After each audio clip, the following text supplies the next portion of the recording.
जो असल बिल है जो 2023 में इसी सदन में सर्वसहमति से पास हुआ था, वो तो आज भी इंटैक्ट है, आज भी खड़ा है वो बिल। अगर सत्ता पक्ष चाहे तो उसे तुरंत लागू करे। और हमारी तो मांग भी है कि आप आने वाले 29 में उसको सेंसस और डीलिमिटेशन से डीलिंक करके तुरंत लागू करिए इन्हीं 543 सीटों पे। सबसे बड़ा धोखा अगर इस देश की महिलाओं के साथ किसी ने किया है तो वो मौजूदा भाजपा की सरकार है, जिन्होंने सिर्फ उनको एक लॉलीपॉप देने का काम किया है, एक सुहाना सपना दिखाया है कि ये हम करेंगे। कब करेंगे, कैसे करेंगे, ये नहीं पता है। क्योंकि दो ऐसे पॉलिटिकली चार्ज मुद्दे, दो इतने डिबेटेबल मुद्दे, डीलिमिटेशन और सेंसस को उन्होंने महिला आरक्षण से जोड़ दिया है, जिसकी कोई बुनियाद नहीं है, कोई लिंक ही नहीं है इन चीज़ों का आपस में। अगर 543 सीटों में महिला आरक्षण लागू होता है तो 33% सीटें महिलाओं को मिलती हैं। तो जितने लोग बैठे हैं आज सत्ता में, जितने पुरुष बैठे हैं, उन्हें अपनी गद्दी खाली करनी पड़ेगी, जो ये नहीं चाहते। वो उनका कहना है कि वो समाजवादी पार्टी से भी उन्होंने चर्चा की थी, 4 सांसद जो हैं वो गए थे कंसल्टेशंस के लिए वहाँ पर, तो उनका कहना है कि समाजवादी पार्टी ऑन बोर्ड थी। देखिए, हम उनमें से एक मैं भी थी। अच्छा। हम लोग उनसे मिलने गए थे। इनकी कथनी और करनी में भी फ़र्क है। सिर्फ 10 बार एक झूठ को आप प्रोपेगेंडा की तरह सदन में खड़े होकर बोलेंगे तो सच्चाई में वो तब्दील नहीं हो जाएगा। पार्लियामेंट में जो विमेंस रिजर्वेशन अमेंडमेंट था, जो अमेंडमेंट लेकर आना चाह रही थी वो सरकार, वो डिफीट हो गया है। लेकिन अब जितनी भी प्रेस कॉन्फ्रेंस हो रही हैं उसमें जो केंद्र सत्ताधारी दल है वो विपक्ष को ब्लेम कर रहा है। हमारे साथ इकरा चौधरी हैं जो समाजवादी पार्टी को रिप्रेजेंट करती हैं, यंग लीडर हैं। आप क्या कहना चाहेंगी कि इसके पीछे क्या जो ऑपोजिशन है जो बोल रहे हैं कि वो भ्रमित कर रहे थे लोगों को, आप इसके बारे में क्या कहना चाहेंगे? देखिए, सत्ता पक्ष बिल्कुल बेबुनियाद और झूठे इल्ज़ाम लगा रहा है। और विमेन रिजर्वेशन जो बिल जो वो कह रहे हैं कि हमने महिला विरोधी काम किया है, इसमें कोई सच्चाई नहीं है। क्योंकि जो नारी शक्ति वंदन अधिनियम है, जो असल बिल है जो 2023 में इसी सदन में सर्वसहमति से पास हुआ था, वो तो आज भी इंटैक्ट है, आज भी खड़ा है वो बिल। अगर सत्ता पक्ष चाहे तो उसे तुरंत लागू करे। और हमारी तो मांग भी है कि आप आने वाले 29 में उसको सेंसस और डीलिमिटेशन से डीलिंक करके तुरंत लागू करिए इन्हीं 543 सीटों पे। सबसे बड़ा धोखा अगर इस देश की महिलाओं के साथ किसी ने किया है तो वो मौजूदा भाजपा की सरकार है, जिन्होंने सिर्फ उनको एक लॉलीपॉप देने का काम किया है, एक सुहाना सपना दिखाया है कि ये हम करेंगे। कब करेंगे, कैसे करेंगे, ये नहीं पता है। क्योंकि दो ऐसे पॉलिटिकली चार्ज मुद्दे, दो इतने डिबेटेबल मुद्दे, डीलिमिटेशन और सेंसस को उन्होंने महिला आरक्षण से जोड़ दिया है, जिसकी कोई बुनियाद नहीं है, कोई लिंक ही नहीं है इन चीज़ों का आपस में। अगर महिलाओं को आप आरक्षण, इनकी नीयत असल में इनके मन में ये महिला विरोधी है, एंटी फेमिनिस्ट लोग हैं ये, क्योंकि ये चाहते हैं कि इनकी सीटें ना घटें। अगर 543 सीटों में महिला आरक्षण लागू होता है तो 33% सीटें महिलाओं को मिलती हैं। तो जितने लोग बैठे हैं आज सत्ता में, जितने पुरुष बैठे हैं, उन्हें अपनी गद्दी खाली करनी पड़ेगी, जो ये नहीं चाहते। तो इनके मन में है कि अपनी ना खाली करनी पड़े, बढ़ा के दे देंगे महिलाओं को। तो क्यों ऐसा दोहरा मापदंड है महिलाओं के लिए? क्या हम इस देश की आधी आबादी नहीं है? और अगर पॉपुलेशन से ही जोड़ना है आरक्षण को, तो फिर मेरी मांग है कि 50% हमारी अगर देश में आबादी है तो 50% सदन में भी हो। तो हमारा आरक्षण 33 से बढ़ा के 50% करें। जिस दिन इस देश की सीटें 800 पार होंगी, 400 कम से कम हमें महिला सांसद इस सदन में देखने को मिलनी चाहिए। तो ये हमारी जायज़ मांगे हैं। और रही बात ये अमेंडमेंट की, मैं स्पष्ट कहना चाहती हूँ कि इस देश को अपने हिसाब से तोड़ मरोड़ के इस देश का इलेक्टोरल मैप बनाने की जो इनकी मंशा थी, वो अमेंडमेंट को हमने डिफीट किया है। और उसके लिए हम खुश हैं, क्योंकि हम इनको महिला की आड़ में अपनी राजनीतिक रोटियां नहीं सेकने देंगे। आज मैं भी पार्लियामेंट्री अफेयर्स मिनिस्टर की एक प्रेस कॉन्फ्रेंस हुई थी, उसमें मैं ये पूछ रही थी उनसे कि वो इंडिविजुअल दलों से जो है चर्चा कर रहे थे। वो उनका कहना है कि वो समाजवादी पार्टी से भी उन्होंने चर्चा की थी, 4 सांसद जो हैं वो गए थे कंसल्टेशंस के लिए वहाँ पर, तो उनका कहना है कि समाजवादी पार्टी ऑन बोर्ड थी।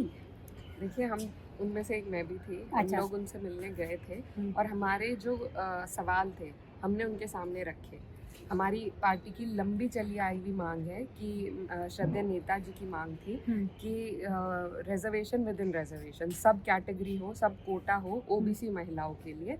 ये हमारे पार्टी की बहुत पुरानी मांग है और इसी के चलते हम उनसे मिलने गए थे, जिस पे उन्होंने कोई आश्वासन नहीं दिया। उन्होंने कोई फॉर्मूला हमें नहीं दिया था कि किस आधार पे वो सीटें बढ़ाएंगे, किस तरीके से रिजर्वेशन होगा, कौन उसका फैसला करेगा कि आज कौन सी सीट रिजर्व्ड है, कब तक रिजर्व्ड रहेगी, किस आधार पे रिजर्वेशन करेंगे और कैसे ये उसमें पारदर्शिता रखेंगे। इन चीज़ों का उन्होंने कहा था वो फॉर्मूला देंगे। वो फॉर्मूला उन्होंने दिया है सदन के एक दिन पहले, चर्चा शुरू होने से एक दिन पहले बिल तैयार हुआ, हमें भेजा गया।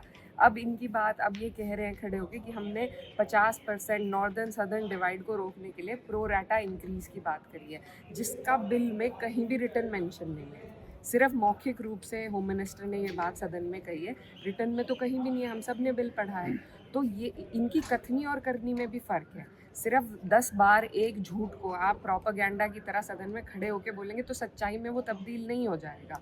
ये जो अखिलेश यादव जी हैं, जो उन्होंने कल एक बहुत अहम बात की थी कि अगर भारतीय जनता पार्टी लिख कर भी दे दे कि अगली जो है वो प्राइम मिनिस्टर महिला होंगी तो हम विश्वास नहीं करें, तो इतना डिस्ट्रस्ट है होम मिनिस्टर जब ये अश्योर कर रहा है। क्यों अश्योर? हम उनके अश्योरेंस पे क्यों चले? जब इस सदन की कार्य प्रणाली है कि बिल आते हैं, रिटर्न रूप से आते हैं, फिर उस पर डिबेट और डिस्कशन होता है, तो फिर रिटर्न रूप से क्यों नहीं इन्होंने उसमें लिखा कि हम 50% प्रो राटा इंक्रीज करेंगे? मौखिक रूप से क्यों कह रहे हैं? क्या मौखिक कथनी की, इनकी कथनी पे इन्हें हम पकड़ सकते हैं? आप बताइए। इन्होंने कहा था 2 करोड़ नौकरियां मिलेंगी, 15 लाख मिलेंगे, किसान की आय दुगनी होगी, महिला सुरक्षित रहेंगी। कुछ भी तो नहीं हो रहा है। तो इनकी कथनी पे हम इन्हें पकड़ नहीं सकते, लेकिन रिटर्न लॉज पे हम इनको बिल्कुल पकड़ सकते हैं। चेक और बैलेंसेस डेमोक्रेसी में होना चाहिए। और सबसे बड़ी बात, जो डिलिमिटेशन का इनका एजेंडा, जैसे इन्होंने असम में किया, जैसे इन्होंने जम्मू कश्मीर में किया, सिर्फ और सिर्फ ताकि इनकी पॉलिटिकल स्टेबिलिटी बनी रहे, उस हिसाब से ये पूरा इलेक्टोरल मैप बदलना चाहते हैं महिलाओं की आड़ में। वो हम नहीं होने देंगे। ना इस देश की महिला चाहती है कि उनका इस्तेमाल सिर्फ और सिर्फ अपने प्रोपेगेंडे, अपने एजेंडे को बढ़ाने के लिए भारतीय जनता पार्टी करे। और मेरी एक और बात मैं कहना चाहती हूँ कि परिसीमन आयोग जिसका इन्होंने जिक्र किया है बिल में, उसमें कोई भी ट्रांसपेरेंसी, कोई भी डेमोक्रेसी नहीं रखी है। अगर एक प्रदेश में 4 मुख्य पार्टी है, उनका एक भी सदस्य उसमें मेंबर रहेगा, ऐसा भी कहीं जिक्र नहीं है। सिर्फ सुप्रीम कोर्ट के जज, chief election commission, state election commission और उनके द्वारा चयनित कुछ सदस्य रहेंगे, जिनकी कोई एक्सक्लूसिव पावर भी नहीं है। और उस परिसीमन आयोग के निर्णय को आप किसी कोर्ट में चैलेंज नहीं कर सकते। तो मतलब जो ये बनाएंगे वही सबको मानना पड़ेगा। तो लोकतंत्र कहाँ रहा, ट्रांसपेरेंसी कहाँ रही?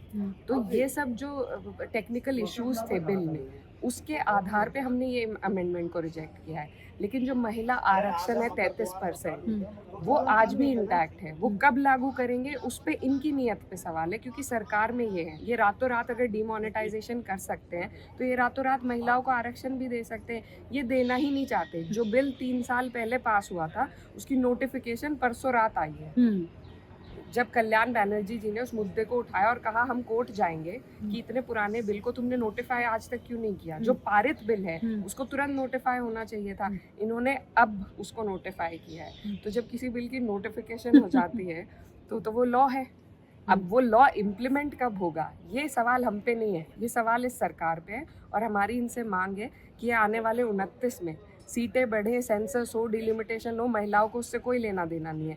आप 543 सीट में से 33% महिलाओं को दें, नहीं तो आप महिला विरोधी हैं। और महिलाएं देख रही हैं, वो समझदार हैं, सूझबूझ रखती हैं। इस देश की जनता और महिलाओं को बेवकूफ़ समझने की हिमाकत ना करें ये लोग। सत्ताधारी दलों का ये भी कहना है कि जो विपक्ष है वो अब नाटक कर रहा है और कह रहे हैं कि इसका खामियाजा उन्हें सड़कों पर भुगतना होगा। नाटक कौन कर रहा है ये सबको दिख रहा है। कल 10 मिनट के अंतराल में ही जो महिला सांसद थी सत्ता पक्ष की, प्लेकार्ड लेकर आ गए। उन्हें पता था क्या होने वाला है। अगर उन्हें इतना, ये सब एक एजेंडे के तहत हो रहा है। ये सब जनता के रोजाना के 10 करोड़ रुपए की बर्बादी है। आज का सदन आपने बुलाया क्यों? बुलाते ही आपने स्थगित कर दिया है। आप कल ही स्थगित कर देते। आज का 10 करोड़ आपने बर्बाद कर दिया।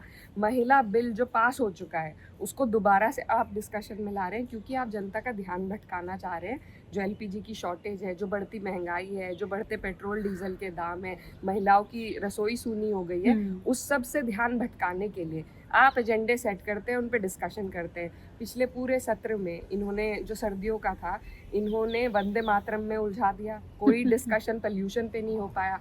जो जनता के उस वक्त के ज्वलंत मुद्दे होते हैं उनसे ध्यान भटकाने के लिए ये नैरेटिव चलाते हैं। आज इनकी फॉरेन पॉलिसी फेल है, देश की अर्थव्यवस्था चरमरा रही है, उन सब चीज़ों पे जिक्र ना हो, बात ना हो, तो चलिए एक नया प्रोपेगेंडा शुरू कर देते हैं। और मुझे बड़ा अफसोस हो रहा है सत्ता पक्ष की महिला सांसदों का ढोंग देखकर कि कैसे महिला होके महिलाओं को बेवकूफ़ बनाने का वो काम कर रही हैं। वो भली भांति जानती हैं कि जो बिल है वो अभी भी इंटैक्ट है, वो अभी भी जो का तू नोटिफाइड बिल पास हुआ है उसको लागू कराएं। वो अपनी सरकार से कह के क्यों नहीं करा रही हैं? ढोंग करने से बेहतर है कि महिलाओं को उनका अधिकार दिया जाए। आखिरी सवाल इकरा, ये जो आपको क्या लगता है कि जो पॉलिटिकल पार्टीज़ हैं, क्योंकि कई जो हैं कईयों की विचारधारा जो है थोड़ी रूढ़िवादी भी है, आपको क्या लगता है कि वो इतनी डेवलप हो चुकी हैं कि वो 33%, 40% या 50% रिप्रेजेंटेशन देने को तैयार हैं विमेन को?